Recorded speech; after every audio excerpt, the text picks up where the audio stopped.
Ele um dia voltará. E diz a palavra aqui que no dia que isso acontecer, é como se fosse uma reunião lá na eternidade. Mas não é uma reunião qualquer.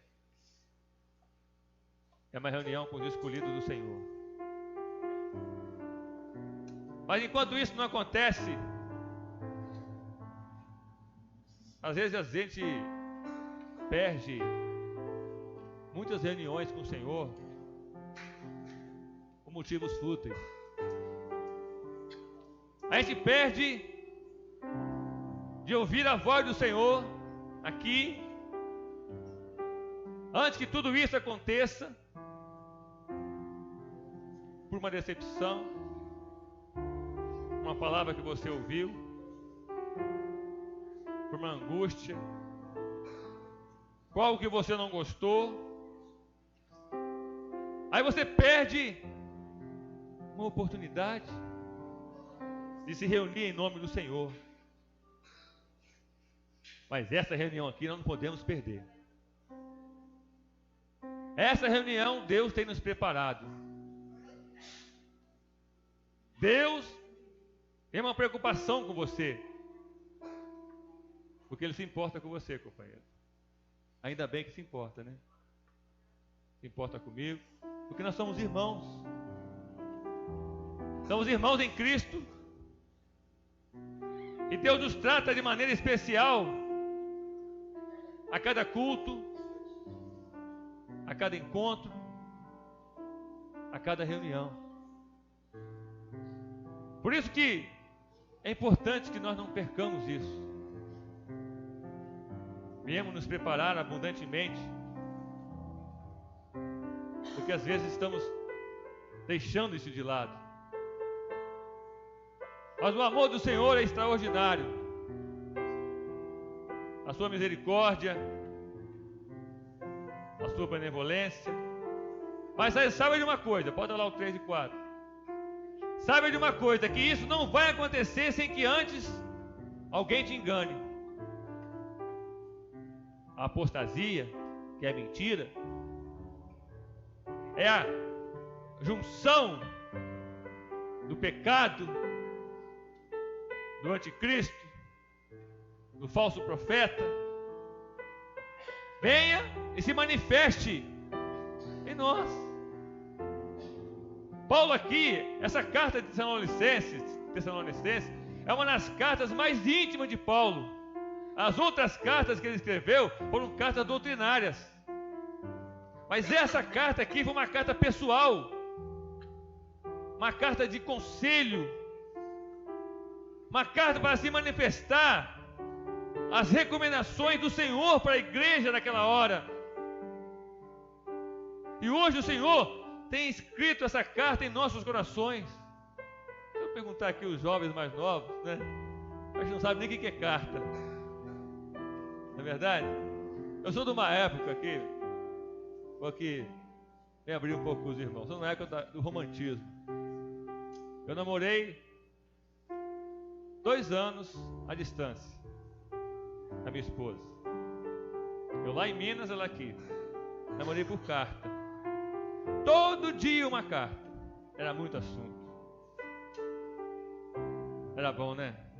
Ficava ansioso pelo carteiro chegar. Minha carta da minha amada. Telegrama, então. Se eu perguntar ao jovem, sabe o que é telegrama? Nem sabe. Hoje você manda agora aqui na hora já ouve. Mas aquela ansiedade de receber um telegrama, receber uma carta, era bom. Era uma esperança de ler algo bom, algo sentimental. Jesus faz isso conosco. Ele quer escrever essa carta no seu coração, para que você se sinta bem, que há uma esperança, há um amor eterno sobre nós, para nos preparar. E Paulo, quando ele escreve à igreja de Tessalônica, ele foi diferenciado aqui. Há uma reunião para nós, uma reunião na eternidade. Mas enquanto essa reunião não vem, esse dia não chega, Ele está nos preparando. E olhamos à nossa volta E vemos os sinais em todo lugar. Os sinais estão aí. Os fatos são notáveis. A Bíblia fala sobre rumores de guerra. Estamos ouvindo falar em guerra em todo o tempo. Os países hoje estão se confrontando à distância.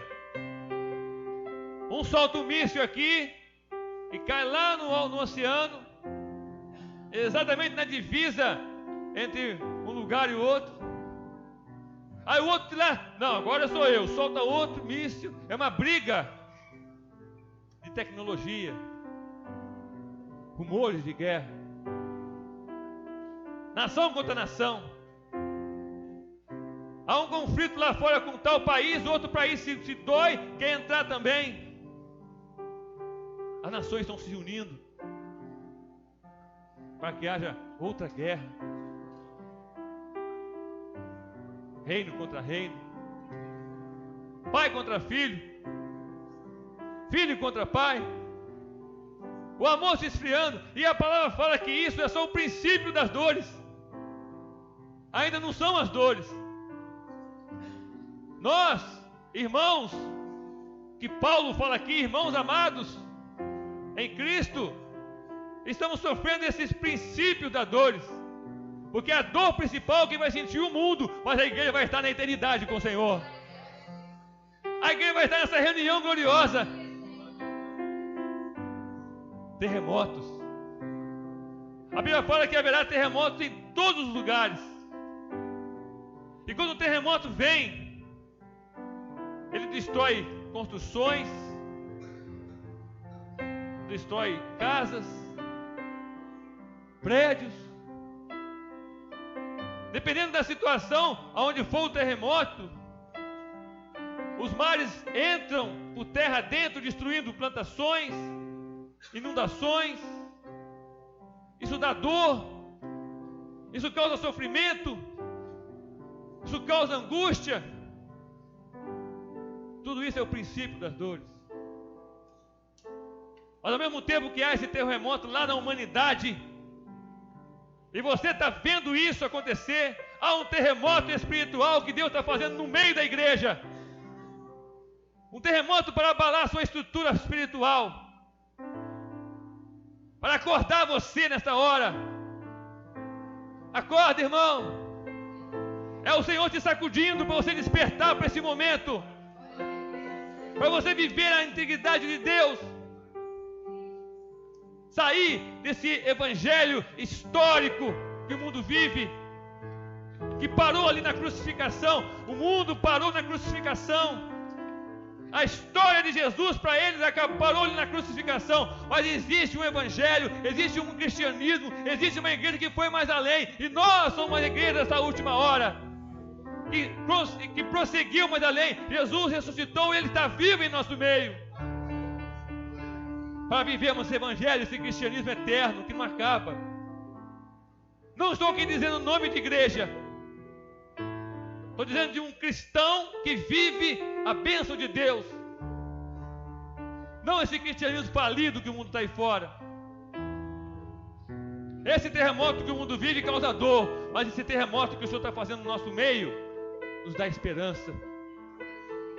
Acorda você para a realidade, tira você das drogas, conserta o seu lar, coloca em ordem a sua vida, e você pode dizer: Jesus voltará, Jesus está às portas. Esse terremoto, ele abre barreiras, ele abre portas. Lá na crucificação, quando Jesus disse: Pai, tudo está consumado, houve um terremoto, e o véu do templo se rasgou ao meio.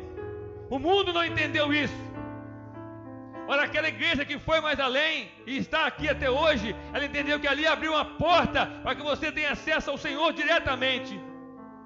E onde você está aqui agora, aonde você está aí nesse instante, nesse banco aí, pode glorificar o Senhor, que o Senhor está te ouvindo. Pode glorificar o Senhor, que o Senhor está te vendo, porque não existe mais barreira entre você e o Senhor. As portas do céu se abriram para nós. Esse terremoto tem abalado as estruturas, não para derrubar lares, mas para fazer lares. Foi o que aconteceu com Paulo e Silas na prisão. Quando aquele terremoto veio e abriu as portas da prisão, o carcereiro quis se matar. Mas Paulo e Silas disse: não faça mal algum, nós estamos aqui. E aquele homem levou aqueles dois para sua casa e o lar dele foi abençoado. Esse terremoto abençoou a vida deles. O Senhor quer abençoar você também. Quer te dar uma esperança. Quer te abrir os olhos para a realidade. Mas para isso eu preciso entender isso aqui, ó. Isso não vai acontecer sem que antes se levante tudo aquilo que é contra a palavra de Deus. Eu vou dizer uma coisa para os irmãos me perdoem a sinceridade. Há uns anos atrás, nós dizíamos que o mundo perdeu o temor. Hoje, nós podemos dizer com toda clareza que no nosso meio as pessoas perderam o temor. E o que é temor? Temor é obediência, respeito. As pessoas estão brincando de ser cristão, estão brincando de igreja, mas sabe de uma coisa: você não está brincando com a igreja, você está brincando com Jesus. Isso é sério. Ele está te enganando e você não sabe. Ele dizendo que é Deus e você está acreditando. Está te enganando e você não está reconhecendo. Está acontecendo a mesma coisa que aconteceu lá no julgamento de Jesus. Quando Jesus foi julgado, vou abrir um parênteses aqui, ele foi levado a um pátio, onde os soldados romanos, quando estavam de folga, descansavam. Ficavam ali descansando. E para esse pátio Jesus foi levado para colocar nele uma cruz, colocar nele uma coroa de espinhos, chicotearam, maltrataram, esbofetearam nele e diziam: profetiza, quem te bateu? Você não é o rei dos judeus? Não é o Messias? Profetiza. Até aqueles soldados que estavam ali descansando foram ali brincar com o Senhor, zombar dele. E hoje o mundo está assim, e muitos no nosso meio está a mesma coisa. Mas o Senhor quer te dar uma bênção. O Senhor quer te dar uma esperança. E mesmo assim Jesus não os condenou. Ele foi capaz de chegar lá na cruz e dizer: Pai, perdoa-os, porque eles não sabem o que fazem. Nós precisamos entender que esse momento é sério. E há uma reunião marcada no céu para nós. Não sei que dia que é, não sei. Oxalá fosse agora. E se for agora, eu pergunto: você está pronto para ir para essa reunião? Você está pronto para subir com o Senhor e participar dessa reunião? Eu não sei que assunto vai ser tratado lá em cima. Eu só sei de uma coisa: que lá nessa reunião é só vitória, alegria, bênção, paz, amor, salvação. É essa reunião que nós estamos falando. Há uma voz em nosso meio. Há uma voz nesta hora anunciando que Jesus está às portas. Há uma palavra nesta hora dizendo que nós precisamos estar preparados. Não brinque de igreja, cuidado com isso. Cuidado, porque o tempo está próximo. Esse é o tempo. E as coisas estão acontecendo ao nosso redor. E muitos estão sendo enganados. E deixando ser enganados. Mas só depende de você. Não depende do pastor. Depende de você. Quer ver só um exemplo para acabar? Acabou o culto. João, na ilha de Patmos. Ele estava sozinho, preso ali. Sim ou não? Hein? Malfeitores, ladrões, bandidos, vamos botar aqui também corruptos, é a que mais a gente ouve hoje, corrupção, cercado do mar por todos os lados, não tinha como fugir, mas só ele ouviu a voz do Senhor, só ele olhou e primeiro viu uma porta aberta no céu, e quando ele vê essa porta, ele ouve a voz. Meus queridos, o homem lá no Éden, ele não precisava disso. O homem lá no Éden, ele convivia com Deus naturalmente. A palavra fala que Deus passeava no virar da tarde e falava com o homem. Mas o homem pecou. Entrou ali uma voz estranha. É essa voz que está enganando você até hoje. Está enganando a igreja. Está enganando os irmãos. Que veio para entrar, para enganar você, para trazer mentira, contenda, angústia, te iludir. Essa voz tirou essa intimidade de Deus, do homem com Deus. A partir daí, originou a fé e o pecado. Porque agora, a partir do Éden, o homem tinha que conviver com Deus sem vê-lo. E isso é fé. Eu pergunto agora para você aqui: você está vendo Deus aqui? Você está vendo Jesus? Você está ouvindo o Espírito Santo?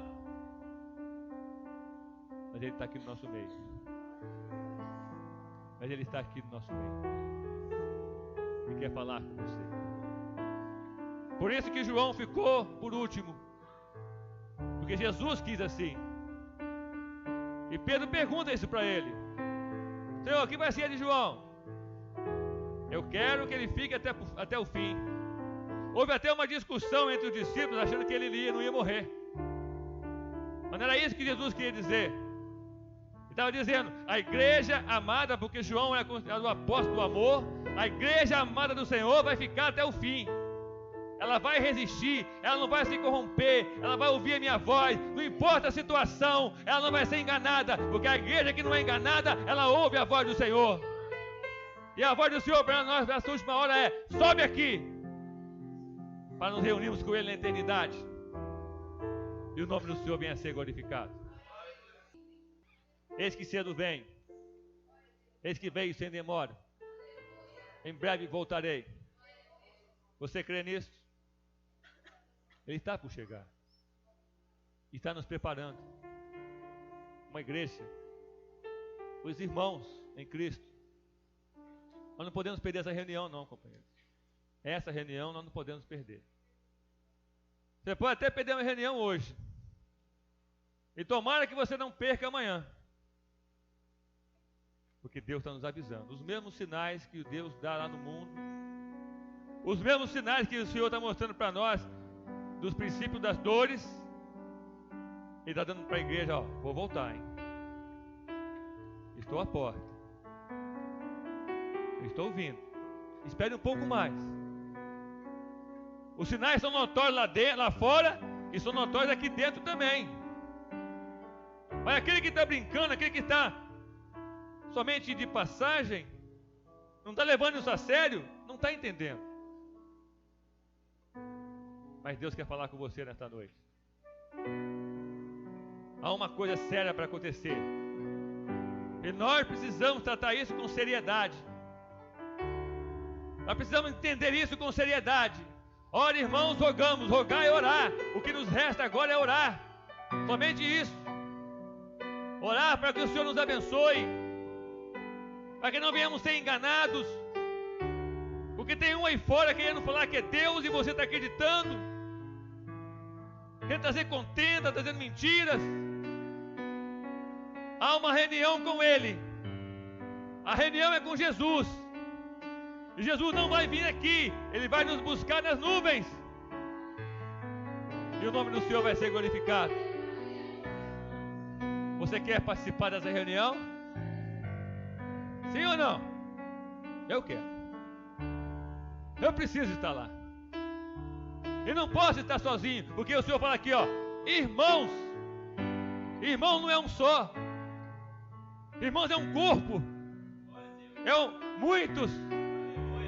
A Bíblia fala que onde dois ou mais estão reunidos, ali estão em nome do Senhor. Nós somos irmãos no Senhor. Irmãos não se machucam.